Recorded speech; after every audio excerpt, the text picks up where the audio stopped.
Hola con todos, mi nombre es Diego y quiero desearte felices Pascuas. Sabes que nosotros, aun cuando creemos que Jesús murió por nuestros pecados, la mayor parte del tiempo no necesariamente entendemos qué es lo que esto significa.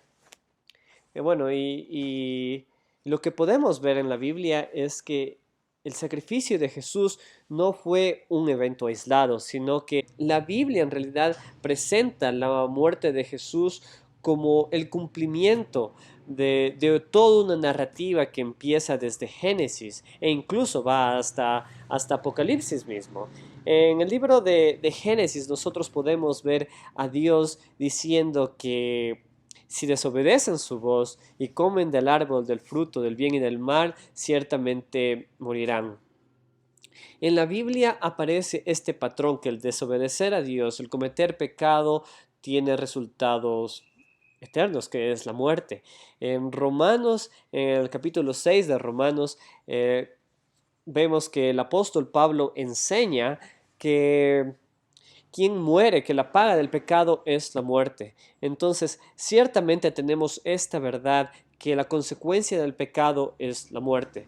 Ahora, nosotros estamos diciendo que Jesús muere para pagar nuestros pecados. Entonces hay esta realidad del pecado. Y la Biblia también enseña que Jesús no tuvo pecado, sino que Jesús murió y se hizo pecado por nosotros para que nosotros seamos hechos justicia delante de Dios en Él, en Cristo. Lo que esto significa, amigos, es que nuestros pecados fueron acreditados a Jesús en la cruz y por eso Jesús murió, porque Él murió recibiendo el pago que nuestros pecados merecían. Y por el otro lado, nosotros recibimos la justicia perfecta de Jesús y por eso es que nosotros somos declarados justos delante de Dios. Este en sí es el Evangelio. Nosotros no somos salvos por las cosas que nosotros hacemos, sino que somos salvos simplemente porque recibimos la justicia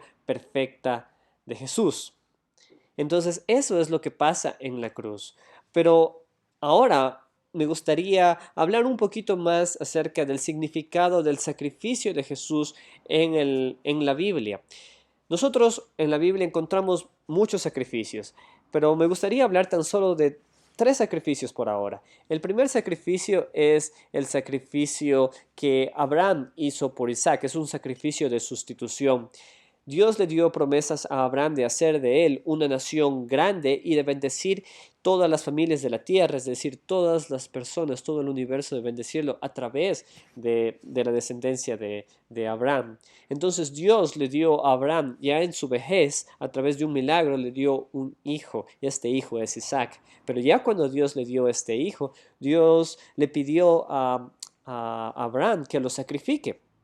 Abraham, aun cuando no comprendía esto, decidió obedecer a Dios, así que llevó a Isaac a ser sacrificado. Pero cuando Abraham estaba a punto de sacrificar a Isaac, el Señor lo paró y le presentó un cordero. Lo que está haciendo el Señor es presentando o dando a Abraham un sacrificio en vez del sacrificio de Isaac.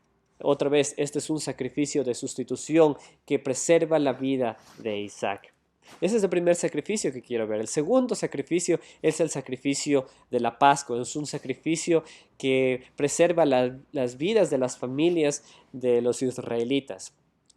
Ya cuando Abraham murió, Isaac se casó y tuvo descendencia. Esta descendencia es el pueblo de Israel y este pueblo de Israel ya se convirtió en una nación numerosa.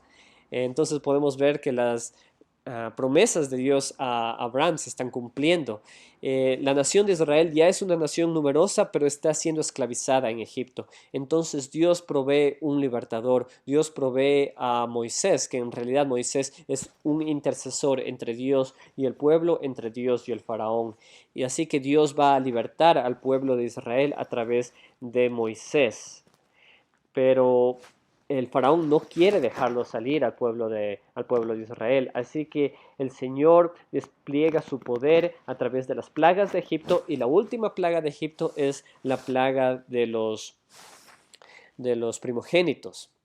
Pero el Señor dice a Moisés que comande al pueblo, que diga al pueblo que ellos tienen que sacrificar a un cordero. Tienen que sacrificar a un cordero para que pongan la sangre de ese cordero en los dinteles de la puerta y de esa manera cuando el ángel del Señor a- venga por juicio, a hacer juicio a la nación de Egipto, vea la sangre y pase por encima de la casa y de esa manera preserve la vida de los primogénitos de las familias de Israel. Aquí nuevamente estamos viendo un sacrificio de sustitución. Este sacrificio es el Cordero de Pascua. Este sacrificio es lo que sirvió para que los israelitas vivan. Y el tercer sacrificio que quiero ver es el sacrificio llamado de expiación. Una vez que Dios lo sacó al pueblo de Israel de Egipto, Dios los bendice y esta bendición es que Él mismo, su presencia iba a habitar en medio del pueblo. Ahora, esto es un eco, es una sombra de lo que pasó en el paraíso. En el paraíso Dios y el hombre caminaban juntos. Dios y el hombre vivían en el mismo lugar. Ahora en el tabernáculo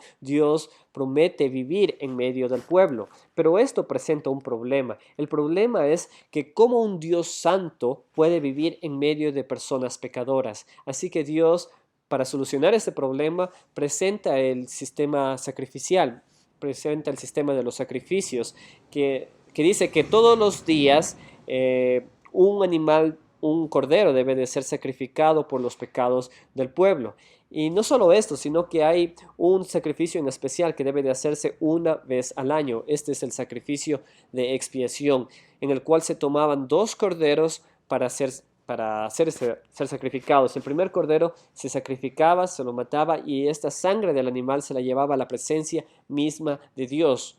Esta sangre era por los pecados del pueblo. Al segundo cordero, en cambio, se lo dejaba en libertad. A este cordero se lo llevaba fuera del campamento de los israelitas y se lo echaba, por así decirlo, fuera de Israel. Esta era una representación del pecado de Israel que ya estaba saliendo de la presencia de Dios.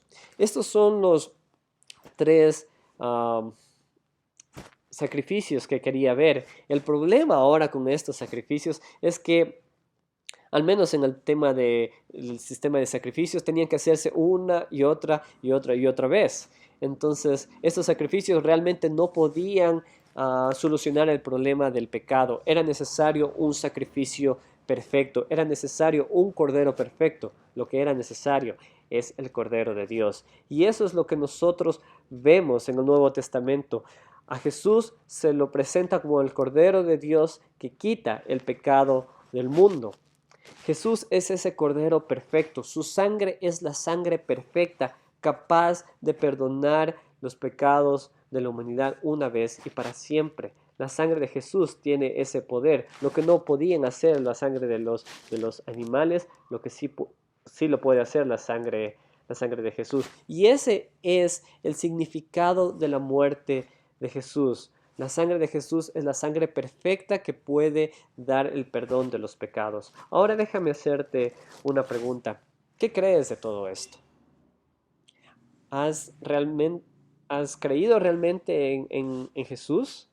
¿Crees que Jesús es el Hijo de Dios, quien murió en la cruz para perdonarte por tus pecados?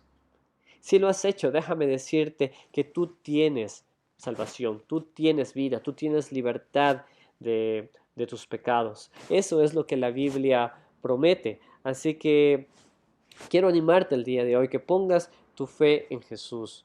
Jesús vino y murió para darte salvación, pero tú tienes que creer en Él. Bueno, eso es todo lo que yo quería compartir con ustedes, amigos. Les agradezco.